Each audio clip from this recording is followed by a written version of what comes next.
Motýle sú také krehké a elegantné. Nevieme sa na ne vynadívať. Ich pestrosť nemá v živom svete takmer konkurenciu. No ako všetko v prírode, ani ona nie je samoučelná. Má presné miesto v procese reprodukcie týchto jedinečných opeľovačov, ktorých podoba sa v každom štádiu ich zraniteľného života radikálne mení.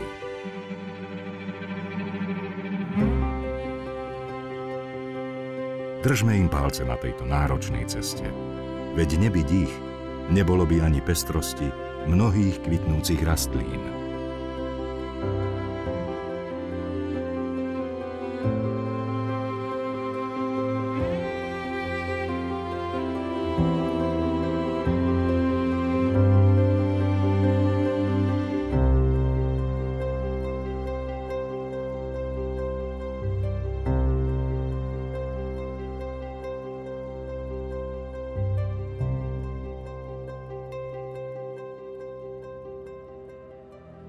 Stepy a lúky sú jedinečné biotopy. Na Slovensku ich nájdete len tam, kde drsné podmienky nedovolili vyrásť stromom, alebo ich tam odstránil človek. Plochy s prevahou travín a bylín sa stali ideálnym životným priestorom pre nespočetné druhy živočíchov, ktoré tu vedia nájsť dostatok potravy i miest na reprodukciu. Patria medzi ne i motýle. Poletujú tu z kvetu na kvet, ktorými tieto prírodné prostredia oplývajú. Veľká časť našich motýlých druhov žije práve tu. Pozrime sa na tieto úžasné spoločenstvá našej prírody a sledujme, ako v nich motýle prežívajú. Zima sa pomaly končí. Slnko má konečne viacej času, aby prelomilo jej zovretie. Rastliny sa prebúdzajú.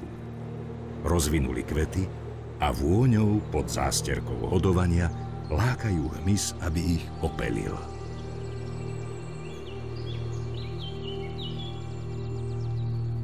Húsenice sa preberajú z hibernácie a ihneď hľadajú čosi na zasítenie zo šťavnatej jarnej kuchyne.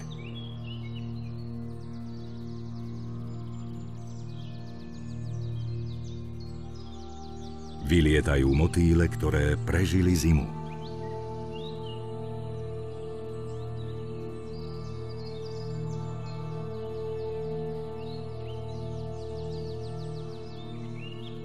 Na vyhriatých kameňoch naberajú energiu húsenice z priadača mliečnikového. Už sú dospelé. Onedlho vyhľadajú vhodné miesto, kde si upradú zámotok a zakuklia sa. Tých vhodných miest je však čím ďalej menej. Človek sa žiaľ postaral o ich značnú redukciu. Zlikvidoval väčšinu pôvodných lokalít, kde prežíval. Po 10 mesiacoch vývoja v kukle sa začiatkom apríla liahne okáň menší. Aby sa pretlačil cez výletový otvor, musí ho zvlhčiť tekutinou z úst. Zámotok po chvíli povolí a motýlik je voľný. A hneď musí konať. Čaká ho len zo pár dní života. Samičky lákajú roztúžené samčeky vôňou svojho feromónu. Tie ho zacítia svojimi tykadlami aj na vzdialenosť niekoľkých kilometrov.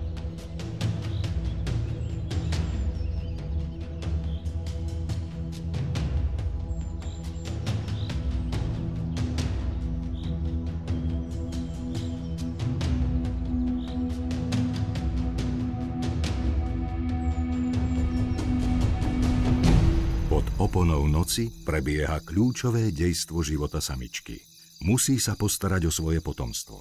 Tento raz opásala vyschnutú byľ s náškou vajíčok.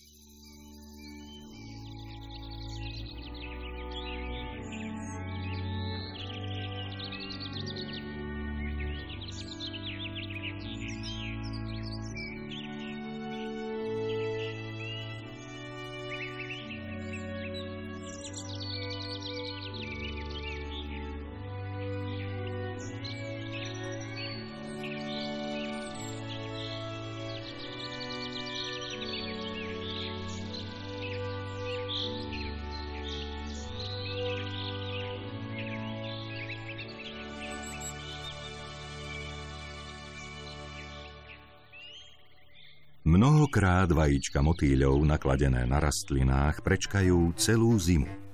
Tak to bolo aj s vajíčkami priatkovca mliečnikového.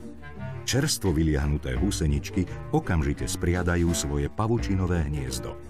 To ich bude chrániť pred zlým počasím, no hlavne pred predátormi.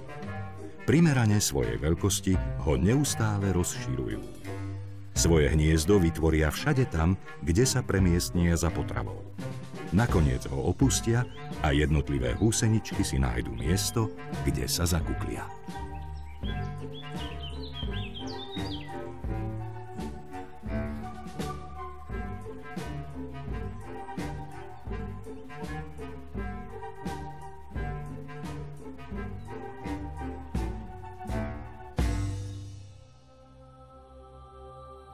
Veľké územie východu našej krajiny pokrývajú stepy a lesostepy. Svojou rozlohou 150 štvorcových kilometrov im dominuje Silická planina, najväčšia lesostep Národného parku Slovenský kras, našej prvej biosférickej rezervácie.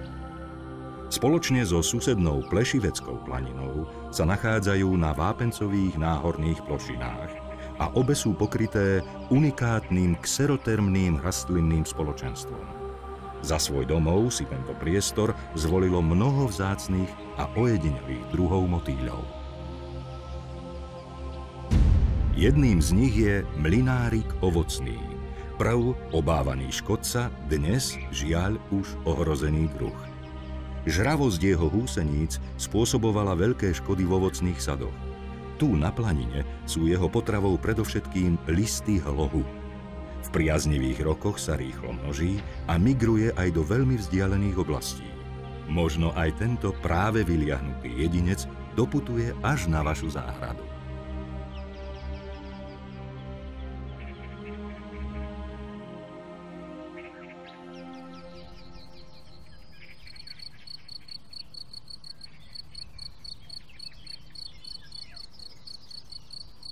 V máji kulminuje vegetačné obdobie väčšiny rastlín. Kvety usporiadali veľkolepú módnu prehliadku. Predháňajú sa v tvaroch, farbách aj vôňach. Za jediným účelom prilákať čo najviac opeľovačov. Aké účelné? No úžasné. Nitrianskej pahorkatine dominuje poľnohospodárstvo, no na najvyšších vrcholoch tunajších kopcov sa zachovali zvyšky lesostepí. Nájdeme ich na južne orientovaných vápencových stráňach s riedkym porastom drevín a kríkov. Na kvetoch vičenca sa práve hostí jeden z tunajších obyvateľov, náš motýly endemit modráčik slovenský. Je na nerozoznanie od modráčika vikového, s ktorým, ako vidieť, zdieľa aj chute. Na rozdiel od neho však splodí až 2 generácie potomstva a deje sa tak iba tu na považí. Genetická výbava oboch druhov je takmer totožná. Vedci sa sporia, či v skutočnosti nejde len o jeden druh. Kto vie? Možno sme svedkami počiatočného štádia rozdeľovania druhu. O niekoľko kilometrov ďalej, na Čachtickom hradnom vrchu, znie finále jarnej symfónie prírody. Mohutné hradné múry, kedysi chrániace tunajších obyvateľov, majú dnes iný účel. Stali sa útočiskom pre mnohé stepné a teplomilné druhy motýľov. No kým hrad mal chrániť kedysi hranice Uhorska pred nájazdmi dobyvateľov, motýle sa musia ochraňovať pred inými nepriateľmi. A museli si osvojiť mnoho taktík a stratégií na prežitie.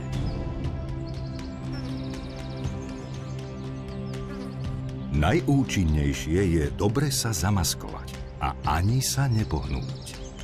No niekedy ani to nepomôže. Častými predátormi motýľov sú vtáky.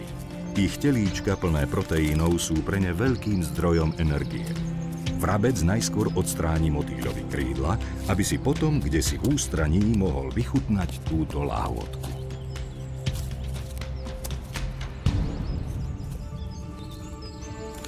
Rovnakou pochúťkou sú pre mnohé vtáky aj húsenice. Tie majú svoje vlastné stratégie ochrany. Evolúcia mnohé z nich vybavila nestráviteľnými ostňami a chlpmi. Priatkovce si okrem toho budujú aj pevné pavučinové obydlia. opúšťajú ich iba pri ceste za potravou. Pekne spoločne. Pozor, som jedovatá, dáva svojim pestrým a kontrastným sfarbením vedieť vretienka každému, kto by ju chcel zjesť.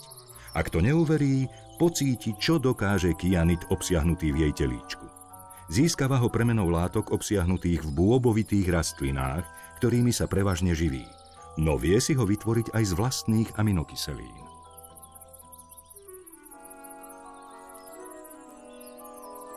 Húsenice vretienok si na zakuklenie vytvárajú zámotok v tvare vretienka. Z toho je odvodený aj názov ich čeľade. Spriadajú ho s vekmi vypracovaným fortieľom, zapísaným v ich génoch. Hotové umelecké dielo. No na obdiv ho nevystavujú. Naopak, stavajú ho tak, aby bolo čo najmenej na očiach predátorov.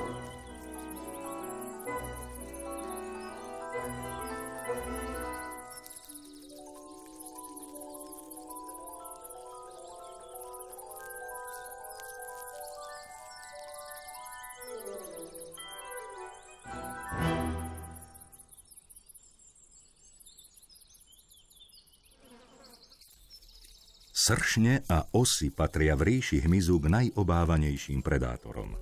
Húsenice motýľov sú veľmi často na jedálničku ich lariev.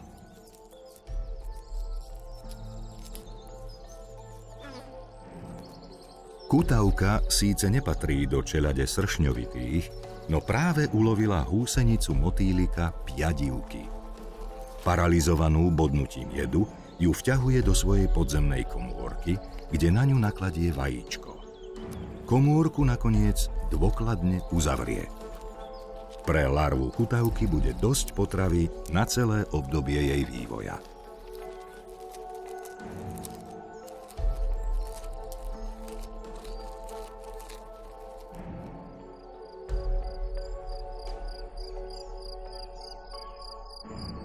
Na lúkach a stepiach však na motýle a ich húsenice striehne aj ďalší bleskurýchly predátor.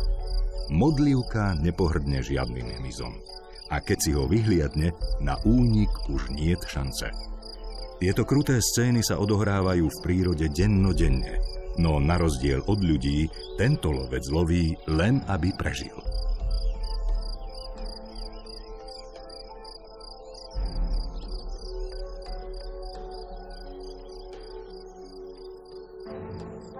Ani pavúky nemajú nad motýlmi zľutovanie.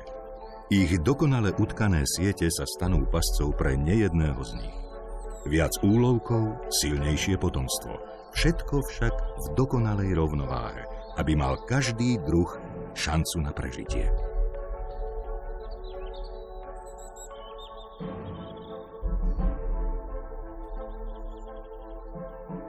Aj tí menší môžu uloviť obra. Parazitický hmyz kladie svoje vajíčka na húsenice alebo priamo do nich, ako aj táto mini osička chalcitka. Tento raz si vyhliadla kuklu babôčky pávolkej. Tá zrejme šípi svoj osud, no nie je jej to nič platné.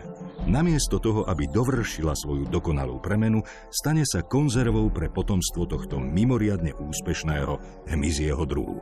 Osud kukly je spečatený. Boj o svoje miesto je v prírode neúprosný. Napriek tomu sa malému percentu húseníc podarí završiť svoj vývoj a zmenia sa na motýľa. Táto babôčka brestová je jedným zo šťastlivcov. No či sa jej podarí dožiť do nasledujúcej jary, kedy sa zvykne tento druh páriť, je otázne. Dovtedy ju čaká ešte veľa nástrah. Možno viac ako iné druhy, lebo babôčky patria medzi najdlhšie žijúce motýle. Dožívajú sa až 10 mesiacov. Aby šetrili energiou, nastáva u nich v lete a v zime tzv. Diapauza, spomalenie životných funkcií.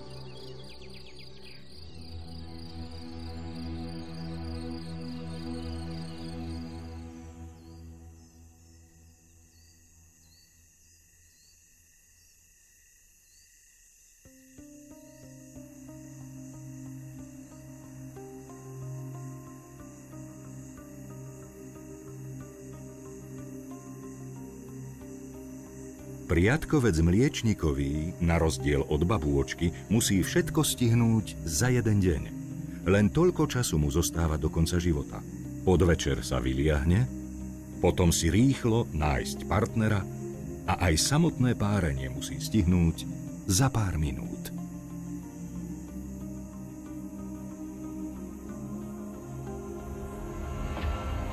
Napokon musí samička nájsť vhodné miesto, kam umiestni znášku vajíčok a koniec.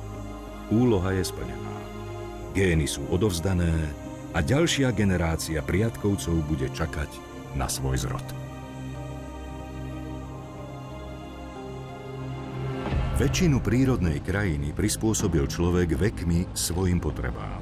Vyrúbal stromy, aby vytvoril pasienky a polia oddelené medzami. Na nich sa hmyzu vždy darilo. Dnešné spriemyselňovanie poľnohospodárstva však hmyzu, a teda ani motýľom, nepraje. Lúky sa kosia strojmi a mozaiku políčok vystriedali monokultúrne lány.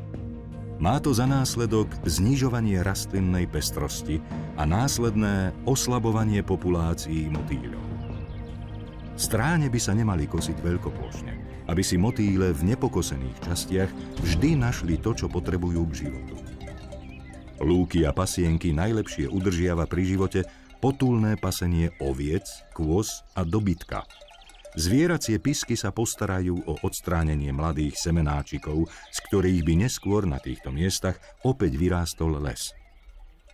Jedným z druhov, ktorý doplatil na súčasnú formu obhospodarovania krajiny, je náš azda najznámejší motýľ vidlochvost feniklový. Donedávna to bol častý obyvateľ záhrad, lebo jeho húsenice obľubujú mrkvovité rastliny. Vidlochvost je obzvlášť citlivý na agrochemikálie. Tie likvidujú všetko za radom, od vajíčok až po dospelé jedince. Nedajú mu šancu prežiť. Za svoj život skonzumuje jeho húsenica množstvo potravy. Kým dosiahne optimálnu veľkosť, musí sa 4-krát zvliecť.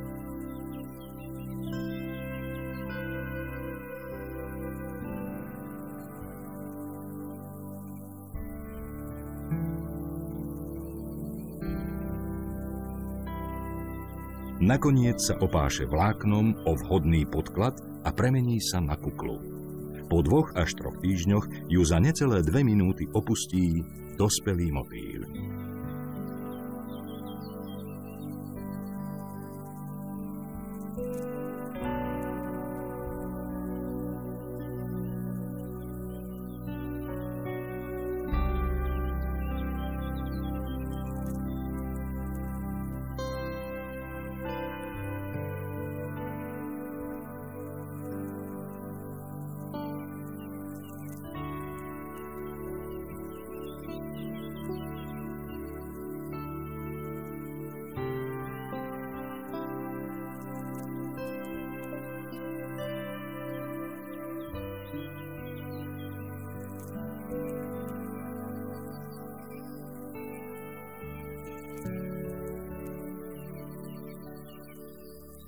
Ešte asi 20-minútové pumpovanie vzduchu do krídiel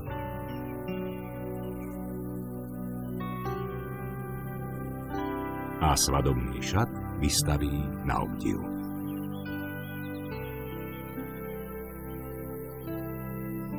Už len nájsť vhodného partnera a všetko sa môže začať odznova.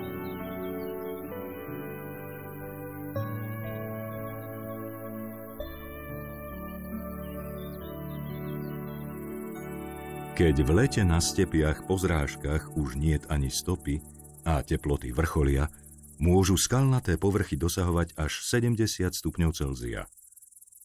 Toto leto je obzvlášť horúce. Všetko vyschlo a z krajiny sa vytratili svieže farebné tóny.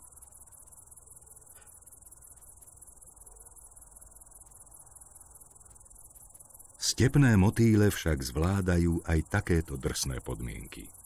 U tých druhov, ktoré potrebujú šetriť energiou, nastane v tomto období diapauza, akési dočasné vypnutie organizmu. No mnohých iných akoby horúčava povzbudila ešte k vyššej činnosti.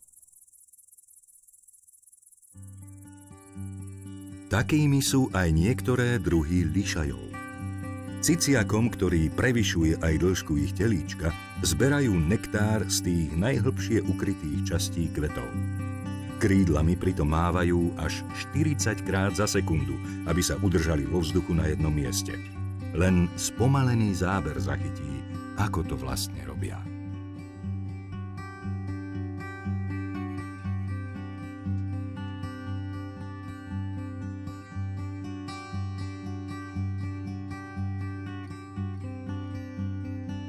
Jedným z takýchto letcov je aj lišaj marinkový.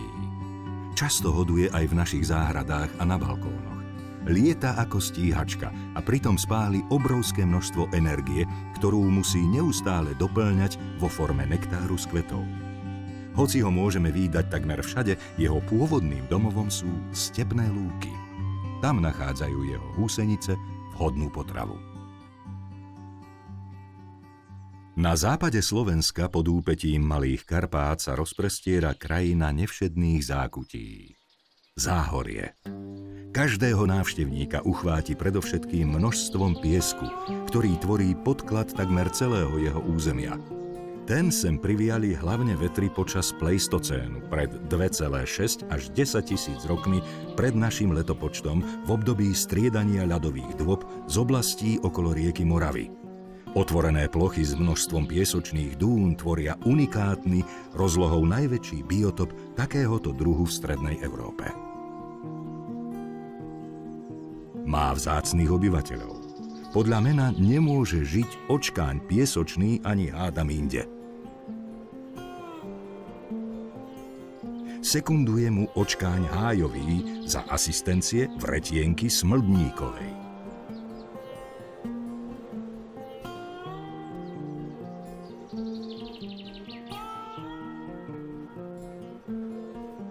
Prvého z očkáňov, piesočného, tu môžeme vidieť poletovať od začiatku augusta do konca septembra. Má vyčlenené teritórium, kde ho môžeme často vidieť sedieť na zemi ukrytého medzi suchou vegetáciou. Často je to práve tam, kde môže naďabiť na čerstvo vyliahnutú samičku. Tá po spárení kladie vajíčka na suché steblá tráv, no čo najbližšie živých rastlín slúžiacich za potravu jej potomstvu.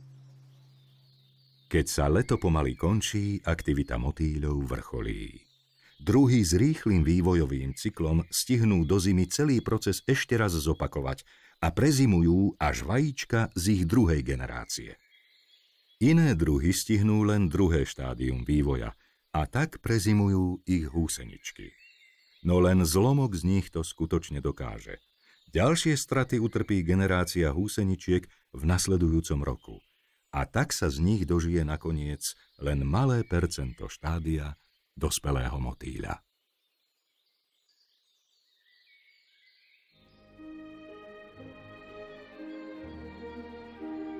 Hmla pokryla krajinu pôvabným chladivým závojom. Rosa ponavliekala svoje koráliky na vlákna pavučín. Už je cítiť dých blížiacej sa zimy. Ako opadávajúce lístie sa vo vzduší znášajú posledné jesenné druhy motýľov. Samček papriatkovca jastrabníkového sa vybral okolo obeda, kedy je najteplejšie, kľukatým letom pátrať po samičke. Náruživé párenie je krátke.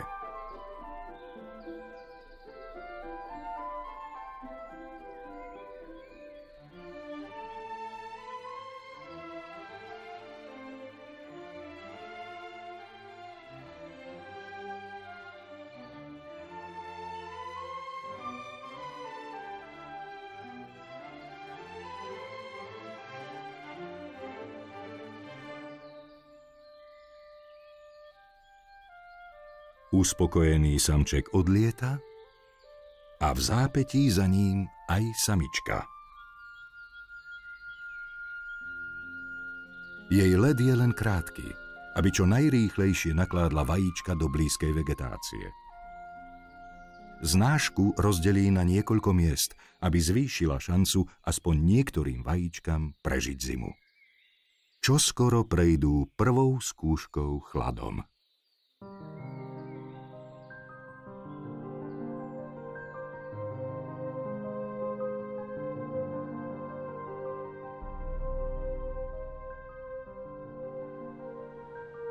V novembri už klesajú teploty aj pod bod mrazu.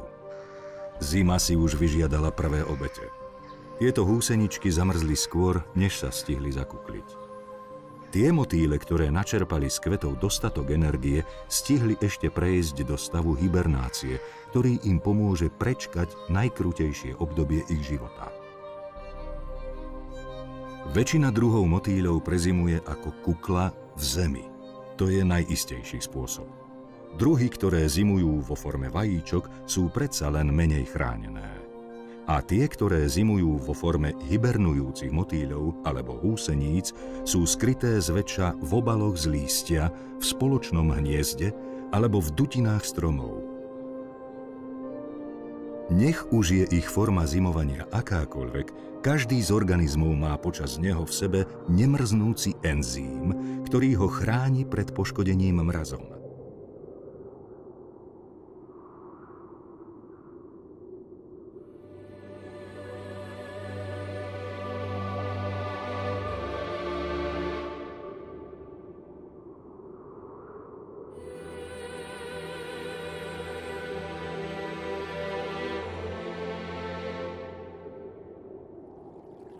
Majster Mráz vytvoril z vody svoje jedinečné krehké dieva. Ozdobil nimi prírodu, aby aj v tomto pochmúrnom čase, kedy prišla o svoje farebné šaty, bola stále zvodná. Utkal jej trblietavé biele rúcho z vločiek snehu, v ktorom pokojne odpočíva. Oddychuje ako spiaca krásavica. Regeneruje svoje sily a naberá energiu, aby na jar mohla znovu explodovať rozmanitosťou života.